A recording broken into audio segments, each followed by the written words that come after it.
देवगिरी गेल्या 800 वर्षापासून आपल्या आवेशपूर्ण विजयाचं, वैभवाचं रोमहर्षक भांडार सांभाळून आजही दिमाखात उभा आहे. शिवपुराण आणि पद्मपुराणात वर्णन केलेला देवपर्वत या डोंगरात बांधलेला हा किल्ला केवळ महाराष्ट्रातच नव्हे तर संपूर्ण भारतातील अद्वितीय किल्ला आहे. या अजरामर वास्तूची एक सुंदर सफर या एपिसोडमधून होणार आहे.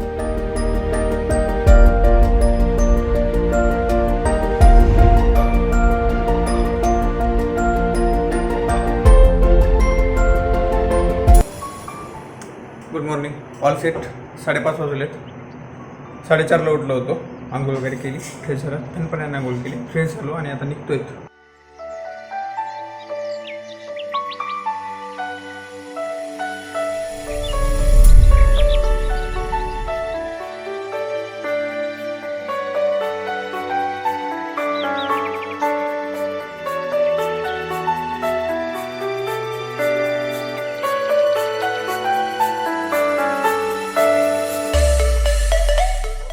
दौलताबाद अजून ओपन पण झालं नाही. आम्ही रेडी आहोत जाण्यासाठी. दौलताबाद उघडत आहे. मुळात गोष्ट अशी होती की आम्हाला पहिल्यांदा केव्स करायच्या होत्या, एल्लोऱ्याला जायचं होतं. त्याच्यानंतर दौलताबादला वेळ द्यायचा होता. पण ह्या दौलताबादच्या वर धुकं पसरलेलं आहे. असं वाटत आहे स्वर्ग आहे, ते कंट्रोल नाही करू शकत. त्याच्यामुळं अगोदर ह्याला वेळ द्यावं म्हटलं, कारण हे नंतर राहू शकत नाही. सो पहिल्यांदा Daulatabad, after that Ellora.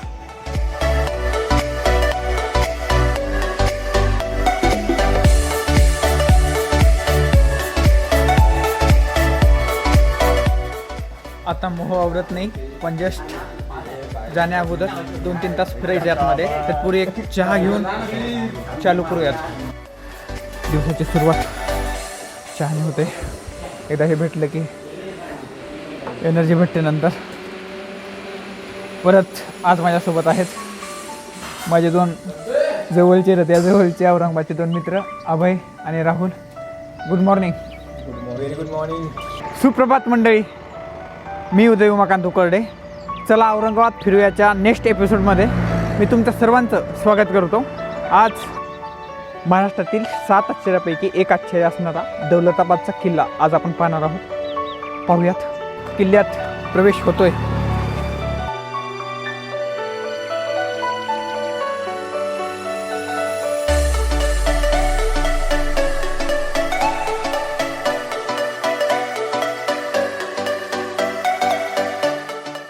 Ticket आपल्याला नाही घ्यायचं. बिस्लरी ज्यांच्याकडे असेल ना, आपण काय करतो, बिस्लरी घेऊन जातो आणि वरती टाकून देतो पाणी पिण्यासाठी. तर ते कचरा न होण्यासाठी त्यांनी काय केलं, इथे 20 रुपयाचं तिकीट घेऊन द्यायचं. फक्त बिस्लरी असल्यासोबत 20 रुपये आपल्याला परत येणार ना. ते कशी देणार, जर वरून बॉटल परत आणली तरच. ठीक आहे समजलं. आयडिया भारी आहे. आतमध्ये प्रवेश झालेला आहे. अक्षरशः या किल्ल्यात आम्ही फक्त 3 जण आहोत. ठिकाणी आल्यानंतरच थोड्याशा गॅलरी आहेत आणि गॅलरीमध्ये तोफा आहेत. जस्ट एक तोफ दाखवतो आणि लगेच पुढे जाऊयात.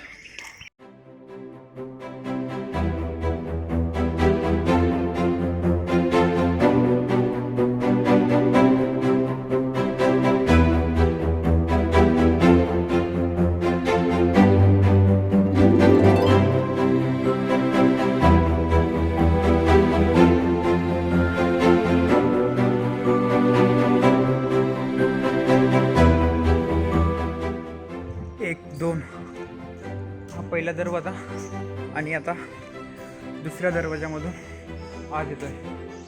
हा दरवाजा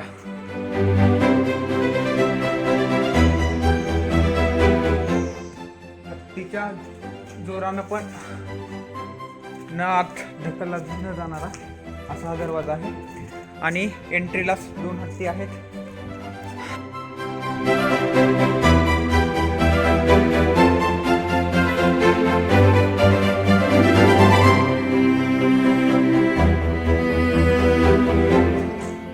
हा आत्ताचा दरवाजा जिथून मी आलो.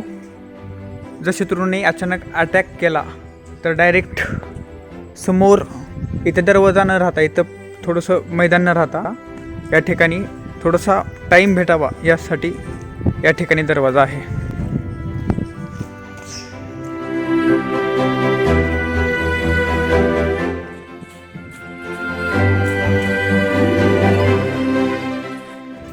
शहापूरचा एक मिनार आहे, तो अजून पण इतका वारा ऊन पाऊस झेलून सुद्धा त्याचा कलर जसाचा तसा आहे, ऑलमोस्ट जसा तसा आहे.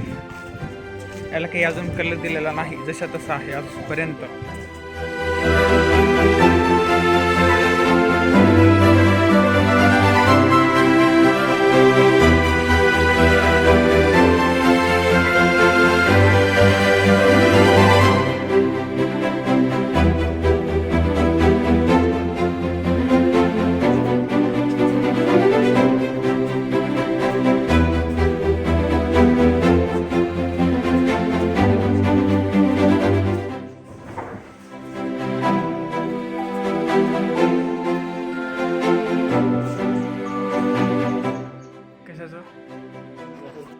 रांजण, दगडाचं रांजण ना. किती खोल आहे, कचरा आहे मध्ये. ठीक आहे, अगोदर इथल्या इथं तहान लागली, पाणी प्या. वाह, वर गेलास एक नवीन सुख आहे, इथे एक नवीन सुख आहे. हा किल्ला म्हणजे स्थापत्यकलेचा अप्रतिम नमुना आहे. आम्ही ऑलमोस्ट तिघेही सिव्हिल इंजिनियर्स आहोत, त्याच्यामुळं काही गोष्टी समजण्याचा आम्ही प्रयत्न करतो. तर एक गोष्ट आम्ही ऑब्झर्व केली, प्रत्येक दरवाजामधून आत गेल्यानंतर ना सरळ काही नसता थोडंसं कॉर्नरला 90 डिग्रीतून नंतर एक दरवाजा केला आहे, म्हणजे थोडं शत्रूला येण्यास परत टाईम लागावा.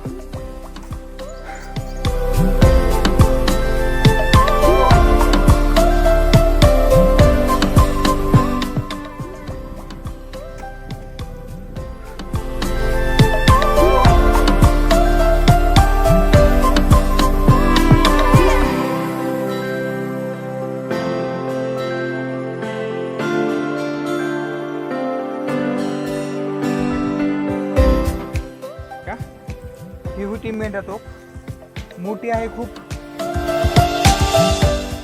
याच्यानं डायरेक्ट किल्ले वगैरे उद्ध्वस्त होते. इतक्या मोठ्या मोठ्या तोपी आहेत त्याच्यात डायरेक्ट एखादं शहर उद्ध्वस्त करण्याची, किल्ले उद्ध्वस्त करण्याची शक्ती आहे. एवढे मोठे तोप आहे त्या ठिकाणी. गोष्ट अशी आहे की पाऊस चालू आहे, थोडंसं मला मोबाईल ठेवावा लागेल.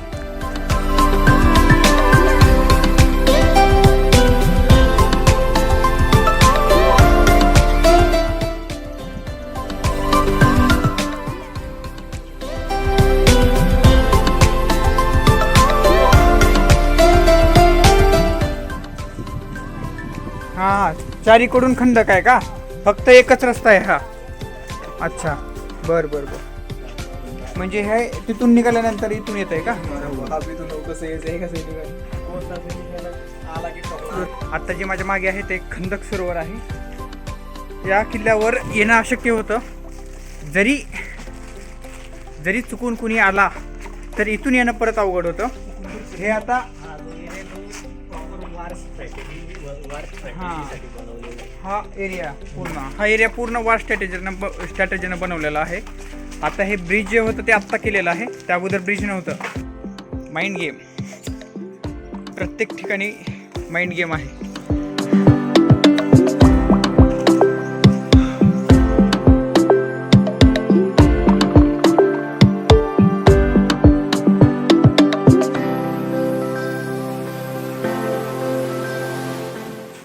गणपतीची मूर्ती पेशवेकालीन नाही का?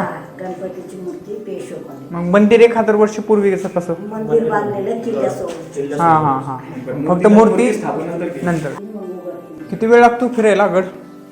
चढायला ना पूर्ण फिरायला गंज लागतो. बारकाईनच पाहिजे आम्हाला. 2 नाही, पूर्ण बारकाईनच पाहिजे. बुलबुल आहे कुठे? चलो स्टार्ट. तिथून मुळात खंदक सरोवर ज्या ठिकाणी आहे, ऑलमोस्ट तिथपर्यंत येणं शक्य नव्हतं. आणि जरी त्या सरोवरापर्यंत जरी आलं, त्याच्या पुढे येणं म्हणजे अशक्य होतं, कारण त्या सरोवरामध्ये मगरी, सुसरी, विषारी साप अशा गोष्टी होत्या. त्याच्यामुळे वर येणं अशक्य होतं. आणि जरी आलं तरी सैनिक उकळलेल्या पाण्याचे हंडे, तेल वगैरे ठेवायचे, आणि कुणी आलं, शत्रू आला तर त्याला आंघोळ घालायचे. ठीक आहे, अजून मांडलं की बाबा खंदक सरोवर पण आम्ही पार केलं. आहेत दुश्मन तशी प्लॅनिंग केलेत, काहीतरी केलेत, आलं त्याच्या पुढे पण. त्याच्यानंतर आतमध्ये असं येतो आणि एक दरवाजा आहे, मी दाखवतो. तिथं आल्यानंतर ना एंट्री होते आणि तिथं 4-5 प्रकारची दरवाजे आहेत, भूलभुलैया टाईपमध्ये. तिथं कळणार की बाबा इकडून जावं का तिकडून जावं का तिकडून. तिथं लाईट पण लावली तर तितका अंधार पडतो. वेट दाखवतो. खंदक सरोवरातून आल्यानंतर ना आहे एक दरवाजा, म्हणजे शत्रू इथून येणार. इथं अंधार असणार आहे पूर्ण. आता शत्रू येणार इथून इथपर्यंत येणार आणि इथं आल्यानंतर ना कुठं जायचं हे समजणं अवघड होतं. आता कुठं जायचं समजणं अवघड होतं. इकडे जावं का इकडे जावं पुढे. आतमध्ये आल्यानंतर इथं 2-3 प्रकारचे भूलभुलैया देण्यासाठी जस्ट मार्ग आहेत आणि वर थोडंसं व्हेंटिलेशन आहे. जरी इथं सैनिक आलं तर उकळलेल्या पाण्याचे हंडे असायचे, उकळलेल्या तेलाचे, पाण्याचे. इथून आले कुणी शत्रू तर त्याला आंघोळ घालायचे. या ठिकाणी आल्यास बापरे हे जरा फ्लॅश लावा दोघात आपण वर येतात का. वट वागुळ आहेत वर.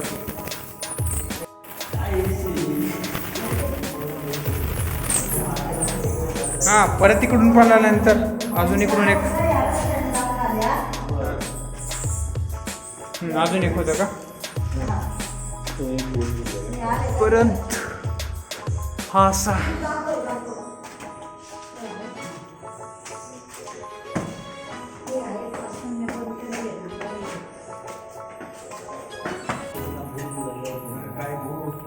काय झाले आहे का मिळत नाही. बरं ठीक आहे. आलं इथपर्यंत सैनिक. आतमध्ये इथे येणार, या ठिकाणी येणार.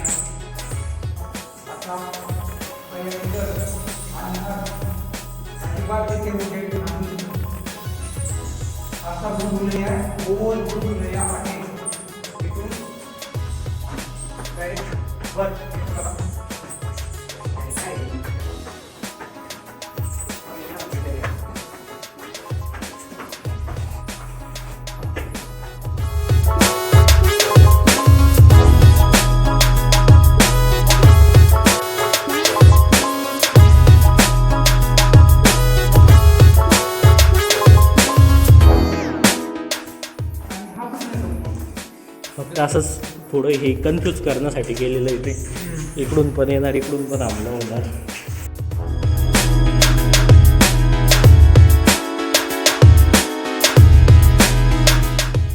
इथपर्यंत आलं म्हणजे भयंकर डोक्यासोबत खेळलेला आहे त्यांच्या. अर्धे तर पागलितच झाले असतील. ऑलमोस्ट होणारच ना. नवीन आपल्याला होईल तेच, त्यांचं काय होणारच. किती पण सांगितलं, किती पण बघितलं तर. आणि इथून एंट्री शेवटी वर. हा किल्ला इतर किल्ल्याप्रमाणे बांधला गेलेला नव्हता. हा किल्ला कोरला गेलेला होता. त्याच्यामुळे याची मजबूती जी आहे ती भक्कम आहे संरक्षणाच्या दृष्टीनं. आणि आता थोडं वर आलो आहोत. पाऊस तरी चालूच आहे, पण पावसात पण भ्रमण करायची वेगळीच मजा आहे. समोर हिरव्यागार पर्वतरांगा आहेत. काय चौकडून खंदक आहे. हा अच्छा, जे मगाशी मी खंदक म्हणत होतो आणि साईडला हे ते होतं या ठिकाणी. म्हणजे चारी बाजूकोनी खंदक आहे. कुठून पण आक्रमण करता येणं पॉसिबल नव्हतं कुणी आलं तरी. तो पूल येतो आपण जो आलो तो. मी मगाशी जे दाखवलं खंदक सरोवर ते होतं या ठिकाणचं. मगाशी त्या ब्रिज पशी होतो मी. तर सपोज तिथून जरी कोणी सैन्य आलं तर ते ब्रिज आत्ताच आपल्यासाठी बांधलेलं आहे. त्या अगोदर ब्रिज नव्हता. हा ब्रिज सैन्य खालून येत होतं. आणि हे जे दिसतंय सरोवर, खंदक सरोवर, यात मगरी होत्या, सुसर होती, विषारी साप होती. जर कुणी पोहून यायचा जरी विचार करत असला तरी पण ते शक्य नव्हतं. आणि हे सरोवर जे आहे खंदक सरोवर ते पूर्ण चारी बाजूनी आहे. त्याच्यामुळे शक्य नाही. आणि झालं तरी पुढे तुम्हाला सांगितलंच आहे.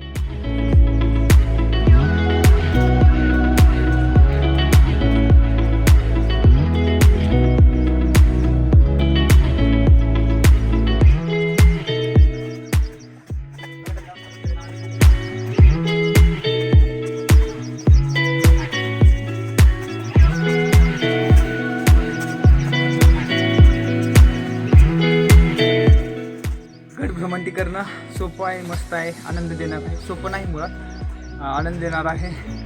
पाऊस चालू आहे सध्या. पावसात पण एक मजा असते वेगळी. मला शूट करायचं आहे. गड भ्रमंती करणं भारी आहे, खरंच मनापासून आनंद वाटतोय. पण जरा पावसानं जर त्यानं दयामाया दाखवलं आता सध्या, थोडं कमी जरी झालं तर मला आनंद वाटेल.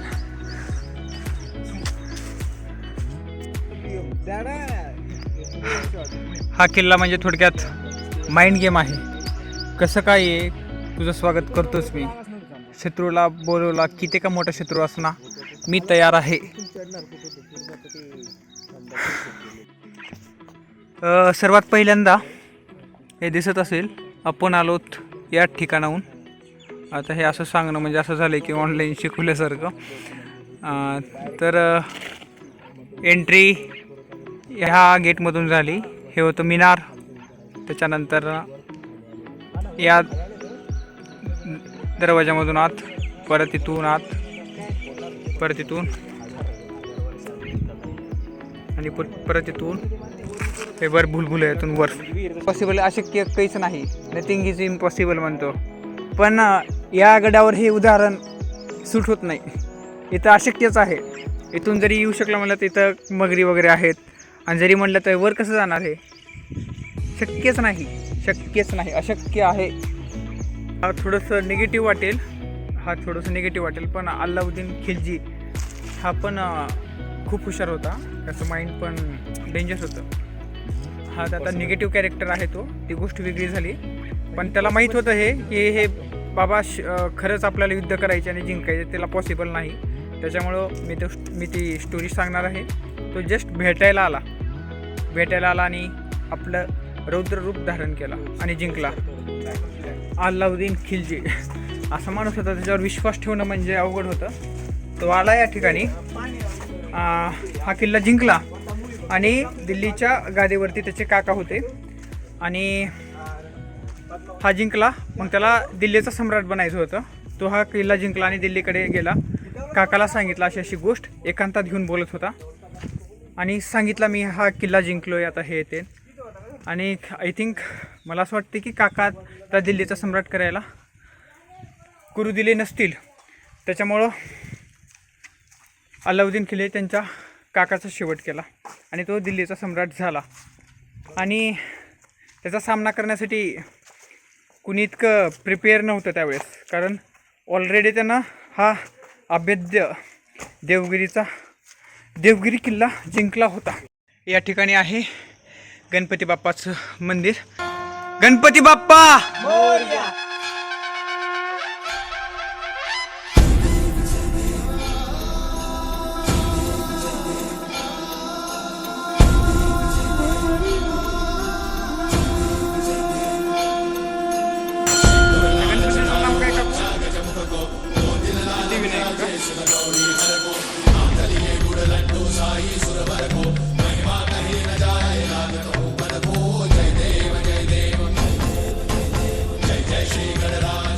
ही गणपतीची मूर्ती 300 वर्ष पूर्वीची, जी की पेशवेकालीन होती. पेशवेकालीन गणपतीचं स्वरूप अशाच प्रकारचं होतं.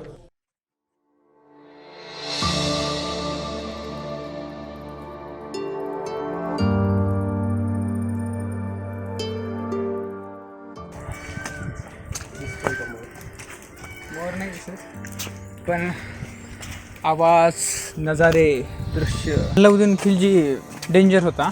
अल्लाउद्दीन खिलजीने जिंकल्यानंतर पण 5-6 वेळेस स्वातंत्र्य झालेलं आहे. अल्लाउद्दीन खिलजीने म्हणजे जिंकला नव्हता हा, म्हणजे जिंकला होता पण त्याच्या याच्या खाली नव्हता घेतला. राजाला म्हणलं तर तूच शासन करीत, फक्त मला टॅक्स वगैरे देत जा. अच्छा, पण मला हे म्हणायचं की औरंगजेब जस्ट अल्लाउद्दीन खिलजीच्या पासून थोडंसं बोलायचं. तो काय होता, तो थोडासा त्याचा पराक्रम वगैरे. अल्लाउद्दीन खिलजी म्हणजे पहिल्यापासूनच त्याला गोष्ट अशी होती की बाबा इमानदारीनं युद्ध करायचंय, जिंकायचं, असं काही नाही. कसं का करायचं, त्याच्यामध्ये कुठल्या का गोष्टी येणार,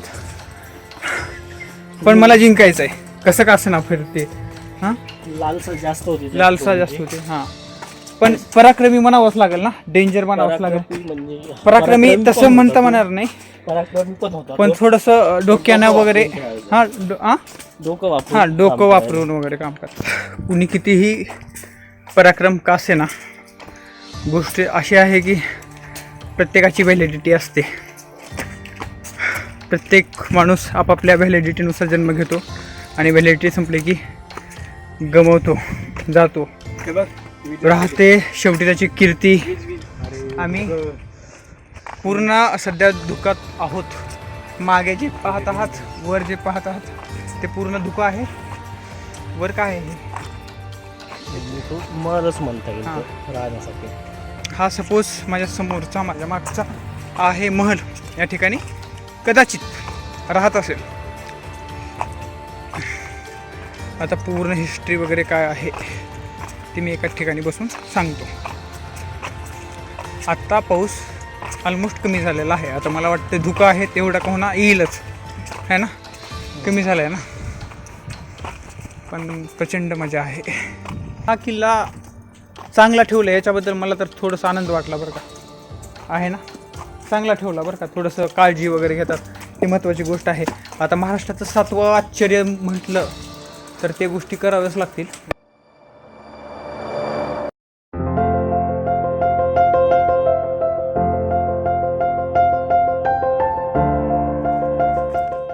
हे घरातच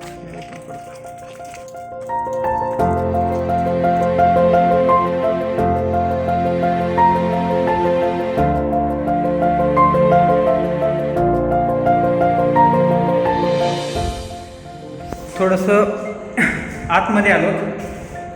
ही एक या ठिकाणी एक छोटंसं घुमट आहे आणि या ठिकाणी आपल्या भारतात पण हे कलाकारांनी असं या ठिकाणी नक्षीकाम केलेलं आहे.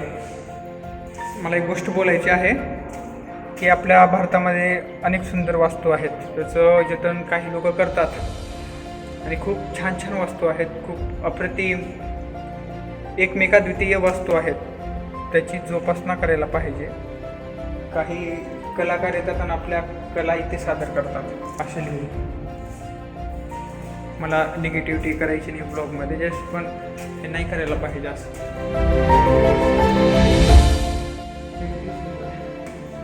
चलो आगे.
हे अजून वरचं टोक सर्वोच्च टोक नाही आहे या किल्ल्याचं.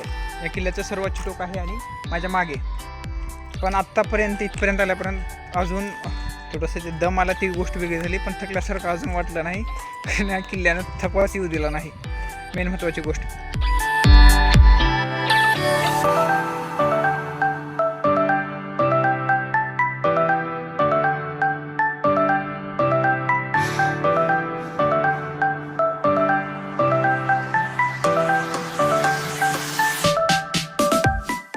पूर्ण धुक्यात आम्ही ऑलमोस्ट गडप झालो आहोत.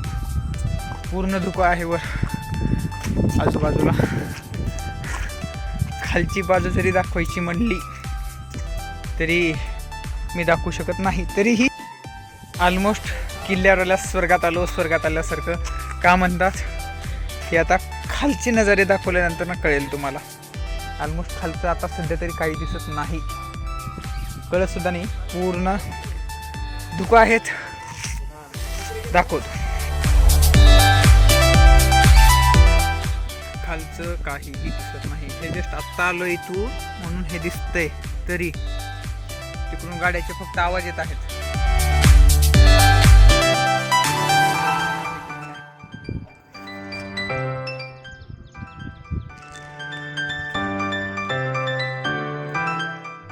वर आल्यानंतर ना श्री जनार्दन स्वामी येथे वास्तव्य करत होते. वर आल्यानंतर ना माझ्या मागे एक ग्रह आहे, या ठिकाणी श्री जनार्दन स्वामी महाराज वास्तव्य करत होते. पण एक गोष्ट मला हे झालं आहे, आवडलं आहे म्हणण्यापेक्षा एक एक्सपिरियन्स आलं आहे. थोडंसं सविस्तर गड फिरायचं म्हणलं ना, खूप गर्दी असल्यानंतर फिरणं होत नाही. त्याच्यामुळं सकाळी जेव्हा गड ओपन होतो तेव्हाच आल्यानंतर ना मजा आहे. या ठिकाणी एक तोफ आहे आणि या ठिकाणी एक आहे बुरुज. वर आल्यानंतर ना या ठिकाणी एक तोफ आहे.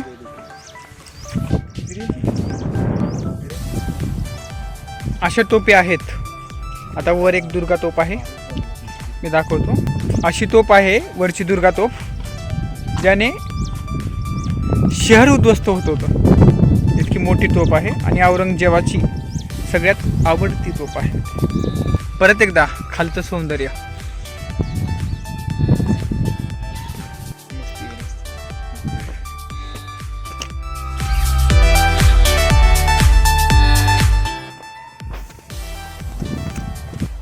ऑलमोस्ट या किल्ल्याचं सगळ्यात सर्वोच्च पॉईंट आता म्हणजे हे माझ्या मागचं असलेलं बुरुज. या ठिकाणी एक तोफ आहे, तिचं नाव आहे दुर्गा.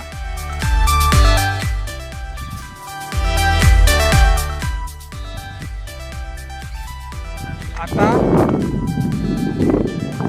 फायनली हा आहे पॉईंट. याच्यावर कुणीही जाऊ शकत नाही, कारण याच्यावर आता काहीही नाही. हे सर्वोच्च पॉईंट आहे आणि माझ्या आजूबाजूचं परिसर, मागचा बॅकग्राऊंड, मागचं शहर धुक्यात पूर्ण करून गेलेलं आहे. आत्ता 10:30 वाजले, आम्ही आलो होतो 7ला. ठीक आहे, आत्ता थोडंसं धुकं कमी झालेलं आहे. खालचं व्ह्यू बनत आहे, दाखवतो.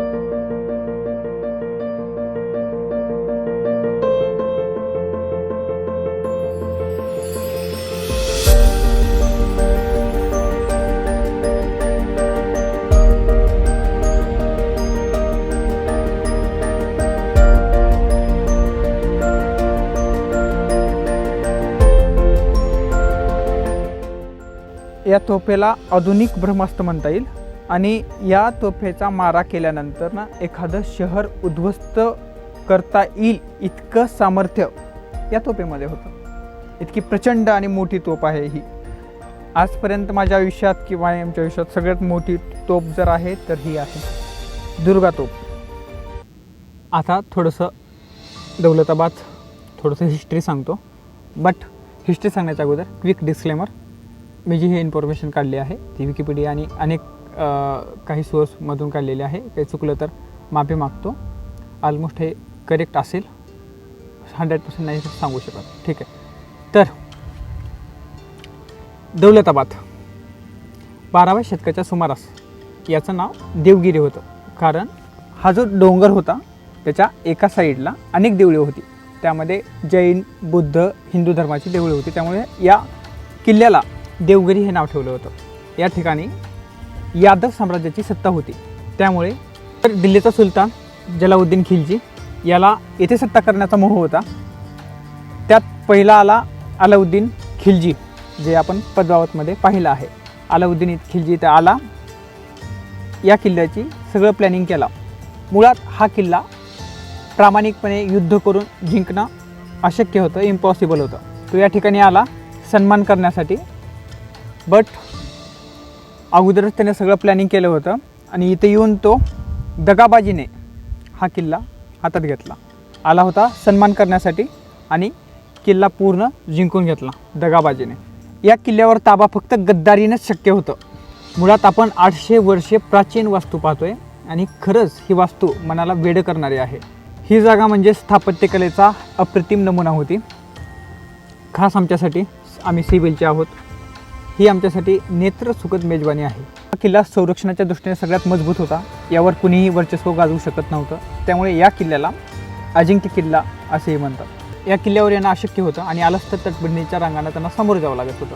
आणि ते पण समोर जर गेलं असेल तर खंडक सरोवर होतं, ज्या ठिकाणी झरीली साप, सुसर, मगरी अशा वन्य प्राण्यांचा, हिंस्र प्राण्याचा समावेश होता. जरी खंडक सरोवर पार करून आतमध्ये आलं तर त्याच्या स्वागतासाठी येथील सैनिक उकळत्या पाण्याचे हंडे असायचे, उकळत्या तेलाचे हंडे असायचे, जे की खंडक सरोवर पार करूनंतर सैनिक एका बुलबुल्यामध्ये आले की वरून ते पाणी उकळतं ते त्यांच्या अंगावर टाकायचं आणि त्यांना आंघोळ घालायची आणि खेळ खलास.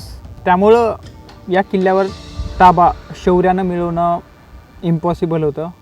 या किल्ल्यावर ताबा मिळवणं फक्त गद्दारीनंच शक्य होतं.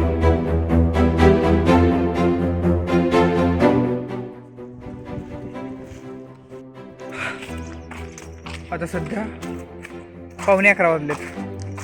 आता धुकं पण नाहीत, पाऊस पण नाही, पण सकाळी 7:30-8 वाजता जी इथे मजा होती ती आता थोडीशी कमी आहे.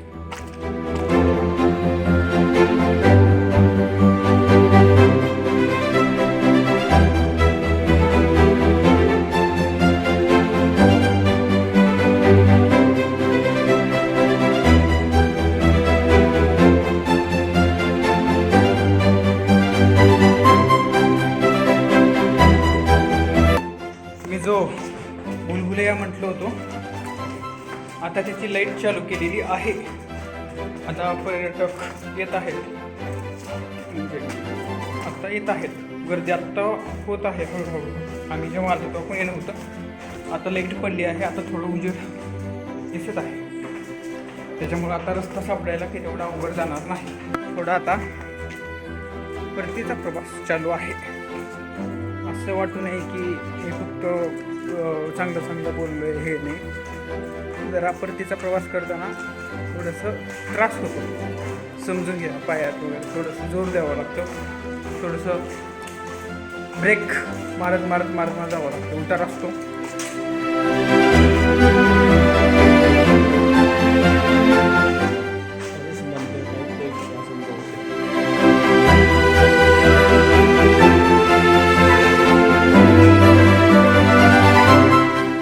आता आम्ही चांद मिनारच्या उजव्या दिशेने जातो.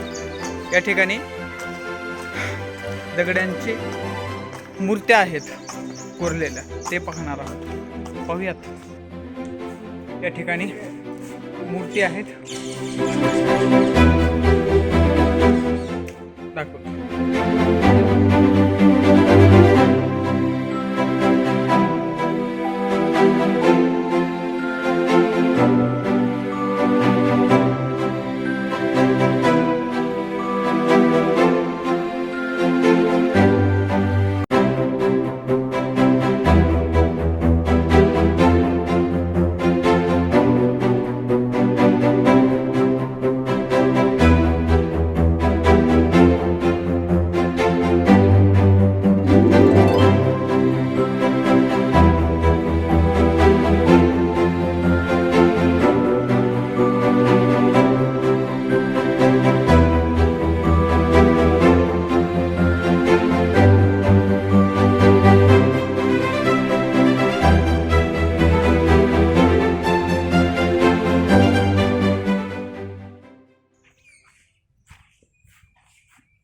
माझ्या मागे 2 तोप आहेत आणि सी टाईपमध्ये मूर्त्या बसवलेल्या आहेत.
सैनिक त्यावेळेस तिथून असं येत होते. एकच जणाला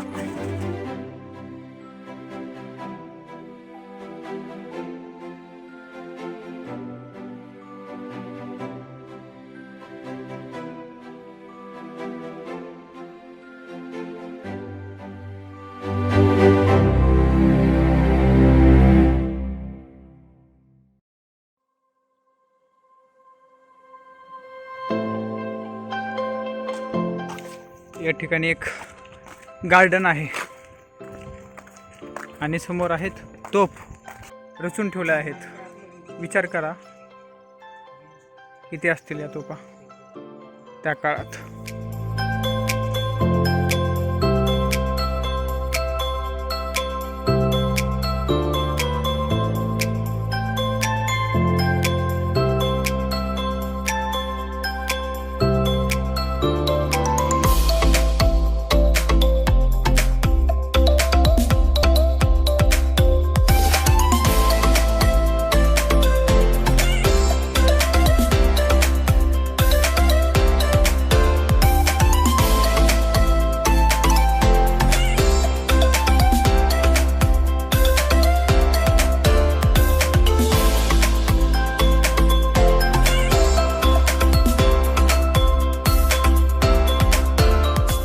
हे होत्या तोफा.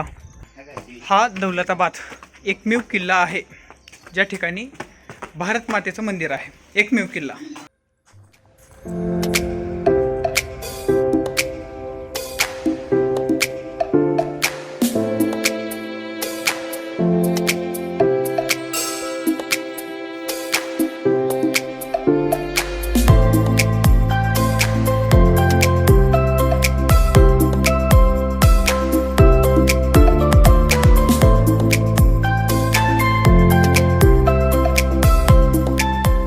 तर हा होता दौलताबाद उर्फ देवगिरी.